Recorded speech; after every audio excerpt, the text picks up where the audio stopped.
సంవత్సరాల తరబడి ఎన్ని మందులు వాడినా మీ మోకాల నొప్పులు తగ్గట్లేదా? ప్రాణ పెయిన్ క్లినిక్ లో అత్యాధునిక చికిత్స. నమస్తే రమ్మగారు. నమస్తే చే. ఏదైనా మంచి కథ చెప్పండి రమ్మగారు. పూర్వం గోవర్ధన పర్వతం అనే పర్వతం మీద ఒక ఆయన తపస్సు చేసుకునేవాడు, శమనకుడు. ఆయనకి ఏంటంటే జ్ఞానం కావాలి, ప్రపంచంలో తెలుసుకోవాలి, ఆత్మజ్ఞానం కోసం చాలా తపస్సు చేసేవాడు. ఎంత హింస పెట్టాడో శరీరాన్ని, ఎంతకాలమో సంసారం, ఇల్లు, బాకిలు అన్నీ వదిలిపెట్టేశాడు. ఆ కొండ మీద కూర్చుని తపస్సు చేసి చేసి చేసి చేసి సంవత్సరాల తరబడి జ్ఞానభిక్ష పెట్టమని భగవంతుడిని ప్రార్థించేవాడు. చేయగా చేయగా చేయగా ఒకనాడు ఒక పెద్ద వెలుగు కనపడింది ఆయనకి. ఆయన నీవు తపస్సు చాలా చేసావు, ఇంకా చాలు, ఇక్కడి నుంచి వెళ్ళు. ముందుకి వెళ్తే దక్షిణంగా అలా వెళ్తూ ఉంటే నీకు ఒక పశువుల కాపరి జ్ఞానబోధ చేస్తాడు అని చెప్పారు. అని వచ్చింది అశరీరవాణి, ఆకాశవాణి. అలా ఓకే ఓకే. సరే ఏమనుకున్నాడు, భగవంతుడికి నమస్కారం చేశాడు, ఆ వెలుగుకి దండం పెట్టుకున్నాడు. ఇంత తపస్సు చేశాను, పశువుల కాపరితోటి నాకు జ్ఞానబోధ చేయిస్తాడా భగవంతుడు? హట్టయ్యాడా? హట్టవల, ఆలోచించాడు. ఓకే. హట్టవచ్చు, అహంకరిస్తే ఇప్పుడు నేను ఇంత చేశాను అన్నావా, నీ మొత్తం తపస్సంతా తనేసిందే.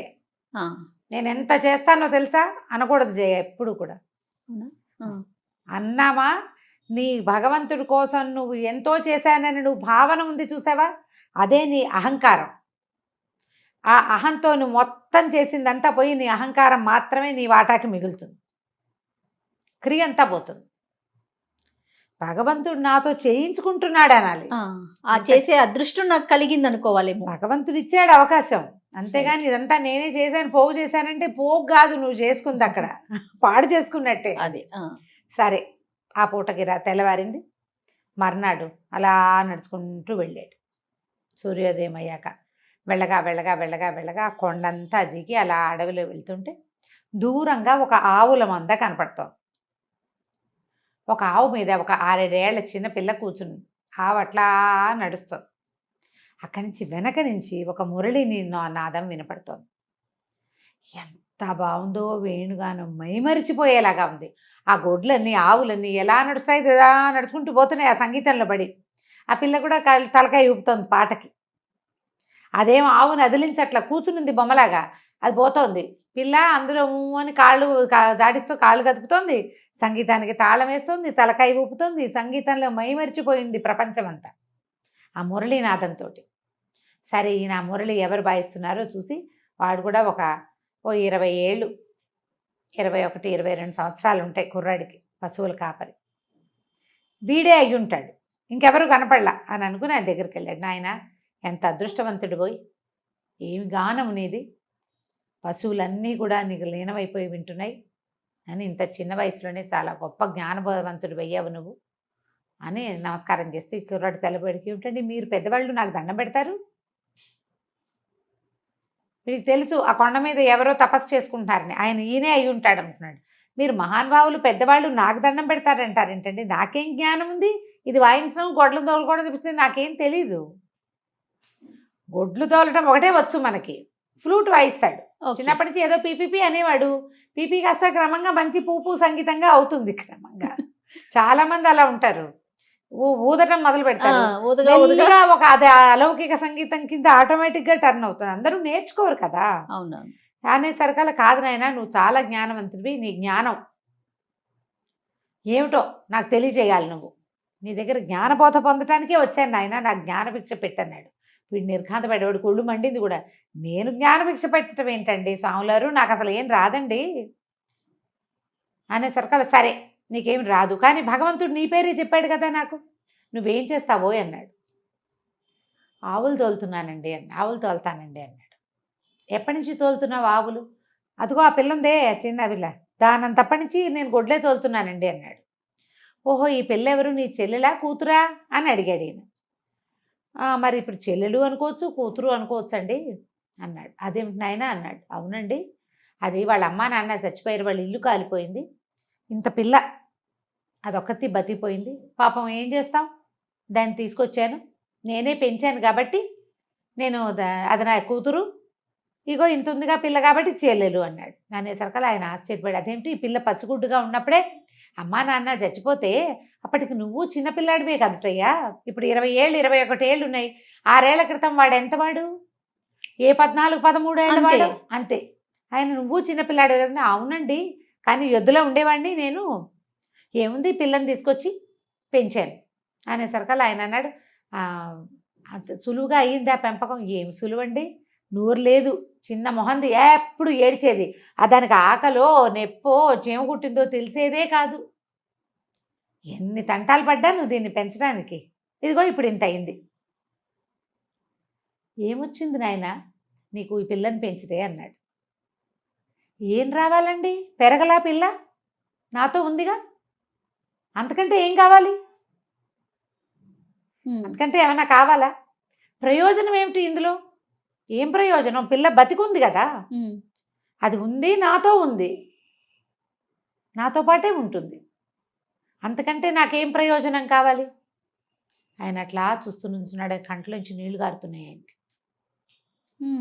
ఇతరులకి సహాయం చేయటానికి ఏ ప్రయోజనము అవసరం లేదని ఒక్క జ్ఞానాన్ని కలిగి ఉన్నావు నాయన, నిన్ను ఈ దగ్గర అదే నేర్చుకోమని పంపించాడు దేవుడు నన్ను. పరోపకారం, ఈ పిల్లని నేను ఎట్లా పెంచుతానని నువ్వు వదిలేసి ఉంటే దాని జీవితం ఏమయ్యేదో, బతికేదో లేదో పిల్ల.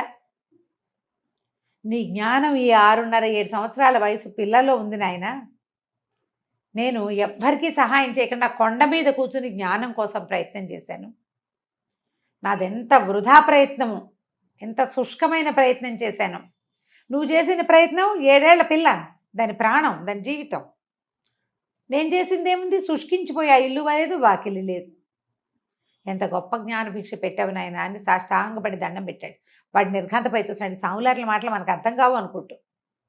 నువ్వు చేసింది చాలా గొప్పదేంటి, ఏం గొప్ప ఏముంది ఇందులో అనుకుంటున్నాడు. చాలా సింపుల్గా ఏం లేదు అందులో, ఏమో పిల్ల ఏడ్చింది, కాస్త పాలు పోసాం, ఏడ్చింది, కాసేపు ఎత్తుకున్నా, అంతే.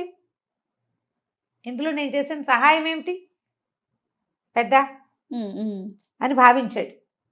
అలా క్యాజువల్గా ఇతరులకి సహాయం చేయటమే జ్ఞానం. కరెక్ట్ కదా నమ్మగారు. ఏ ప్రయోజనము ఆశించకుండా ఏదో ఒక పని, ఏదో ఒక మాట, ఏదో ఒక క్రియ చేయగలగటం ఉంది చూసావా, అది భగవత్ సాక్షాత్కారాన్ని పొందేందుకు నెమ్మది అయిన, దగ్గరైన, సులువైన మార్గం. ఒక భగవంతుణ్ణి చూడగలిగినంత తపస్సు చేసిన వాడు వచ్చి వీడికి దండం పెట్టాడు. కథలో కనపడుతోంది మరి, శమనకుడు దండం పెట్టేశాడు. నేను చేయలేకపోయాను, ఇది నా వల్ల కాలేదు అని. ఇంత సింపుల్ దేవుణ్ణి చూడటం. Excellent story. మనం అది చెయ్యం, అది చేయలేకపోతాం. పెద్దవి చేయాలనుకుంటాం, ఏదో యజ్ఞం చేసేయాలి, అది చేసేయాలి, హోమం చేసేయాలి, పూజ చేసేయాలి, దానికి 108 రకాల కమలాలు, 108 కమలాలు కొనుక్కురావాలి, అది తెచ్చుకోవడం కోసం అక్కడెక్కడికో వెళ్ళాలి. పక్కనున్న మనిషికి సహాయం చేయమండి, చెయ్యం. దేవాలయాల్లో పువ్వుల కోసం లక్షల రూపాయలు విరాళాలు ఇస్తారు ప్రతి సంవత్సరము. ఇవ్వకూడదని కాదు, దాంతోపాటు ఇంకెవరికైనా సహాయం చేయొచ్చు కదా, నీడీ పీపుల్కి, అవసరమైన వాళ్ళకి. బతికేందుకు ఒక ఆసరా ఎందుకు ఇవ్వకూడదు? అవును, అది కదా భగవంతుని చేరే మార్గం. ప్రార్థన చేసే పెదవుల కన్నా సాయం చేసే చేతులు చాలా గొప్పవి. భగవంతుడికి అత్యంత ప్రీతిపాత్రమైనవి ఆ చేతులు. నువ్వు ప్రార్థించకపోయినా పర్వాలా, సహాయం చేయి. నువ్వు ఎంత ప్రార్థించినా ఇతరులకి ఉపయోగపడని నిన్ను భగవంతుడు వల్లడు, ఆయనకు నచ్చదు, సహించడు. ఎంత అద్భుతమైన ప్రార్థన చేసినా కూడా కదరమ్మ గారు, ఎంత అద్భుతమైన ప్రార్థన చేసినా కూడా సహించడు, నిన్ను దగ్గరికి చేసుకోడు. నువ్వు భగవంతుడిని చేరాలి అంటే ఇలాంటి జ్ఞానాన్ని కలిగి ఉండాలి. నిర్మమంగా, నిర్లోభంగా సహాయం చెయ్యి.